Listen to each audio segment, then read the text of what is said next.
282. 282!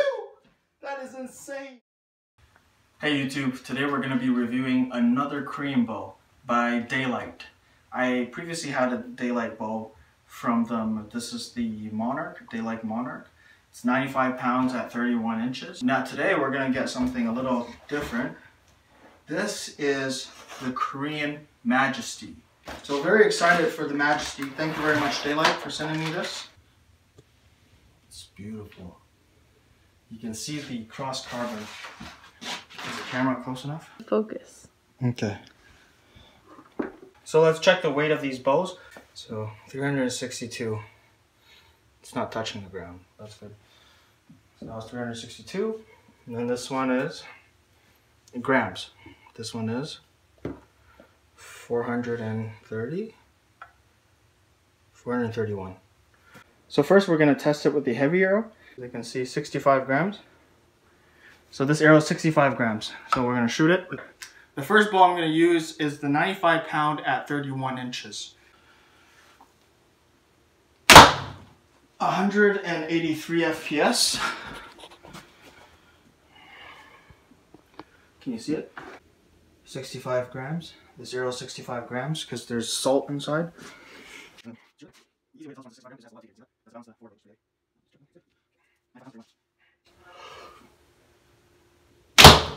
199 FPS. Whew, 199 FPS. And that is with the 95 pound bow at 31 inches with the 65 gram arrow. Now we're going to do the same thing with, now we're going to do it with the 60 pound with the Majesty. It should shoot slower because it's only 60 pounds. So this arrow is 65 grams. This bow is 60 pounds at 31 inches.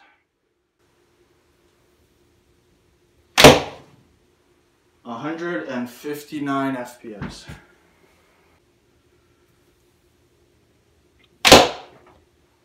169 FPS. Still shooting slower than the 95 pound.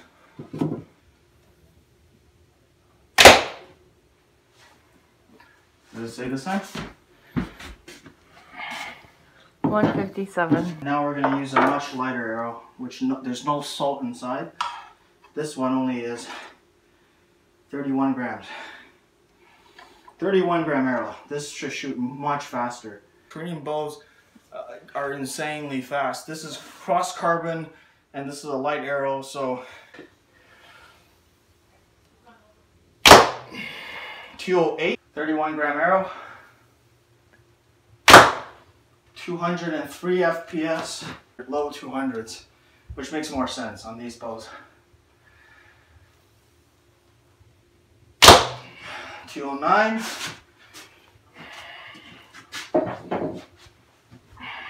But most of the time I'm getting low 200s. Now I really don't like this idea, but now I'm gonna shoot the 95 at 31 inch. On a 31 gram arrow, I'm worried it's dry firing. It feels too light for this bow. If it explodes, it's on me. It's my fault. Here it is, 31 gram arrow. So we shot the 60 pound bow at 31 grams. Now we're gonna do the insane 95 pound for 31 grams. I'm terrified. This is dry firing. When you shoot an arrow this light, in my opinion, because I like shooting heavy arrows, this is basically dry firing, in my opinion.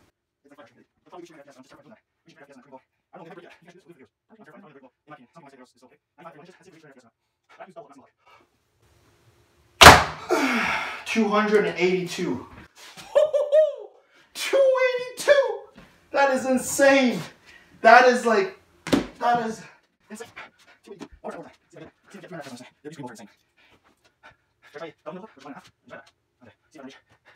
300, I really want to reach 300 FPS. 225. 225. You hit it though, that's why.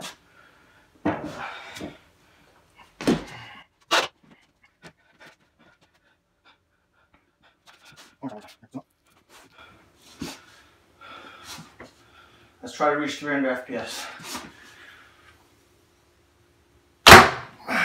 282. 282. So when you shoot a 95-pound bow and you're getting 280 FPS, that is crazy. 158. You see that? Mm-hmm. So with the slow fiberglass bow, I'm getting 158, which is exactly what you expect from a fiberglass bow. But when you get to these carbon bows, they go so fast. These carbon bows are just insane. They go almost 300 FPS.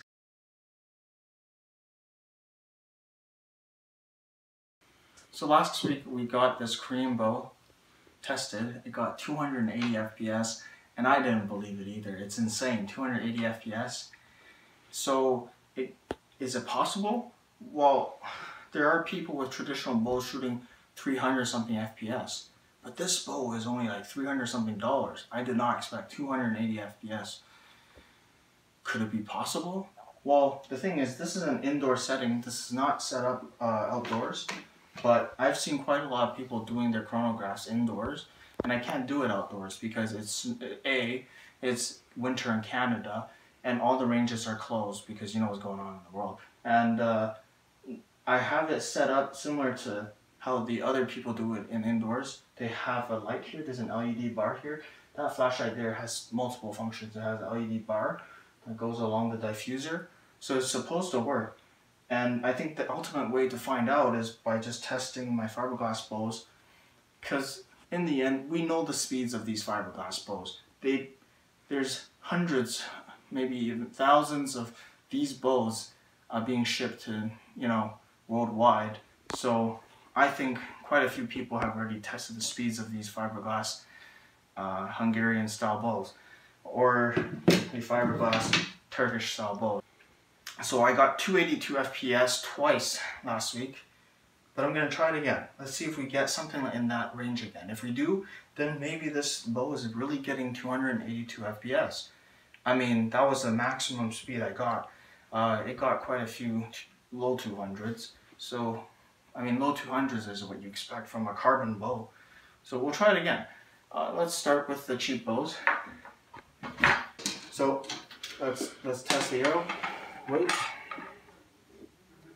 This arrow is 31 grams. So we'll shoot a 31 gram arrow. 157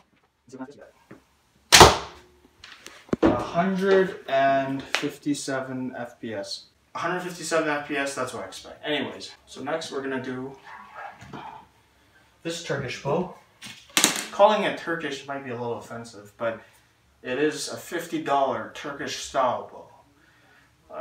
It's 40 pounds at 28 inches, and you can look at the Sia, it's lighter. So it should be doing about the same speed as the Hungarian. It's a fiberglass bow, it's not gonna go 200 FPS. 139 FPS. And 31 gram arrow. 31 gram arrow. 137 FPS. 138. 138. That was very close then. So these are all speeds you would expect from a fiberglass bow. So that makes sense. Let's do it with the carbon horsebows. It's 31 grams. You can see that, right? 31 grams. And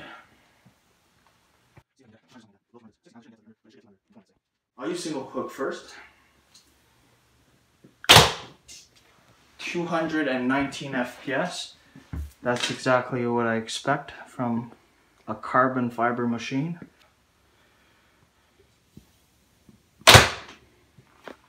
Well, double hook, I got 203 FPS.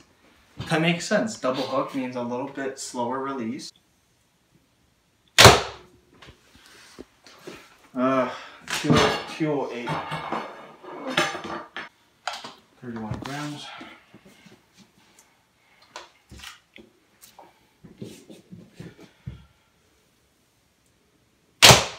Oh, that was a clean release. That was a clean release.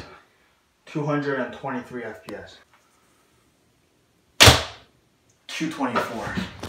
Yeah, if I focus and I get the perfect release, Okay, I wouldn't call that perfect release, but 224.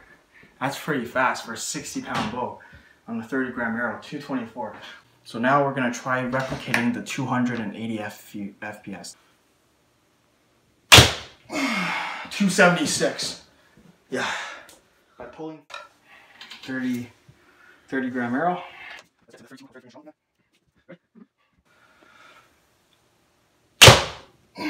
270 FPS.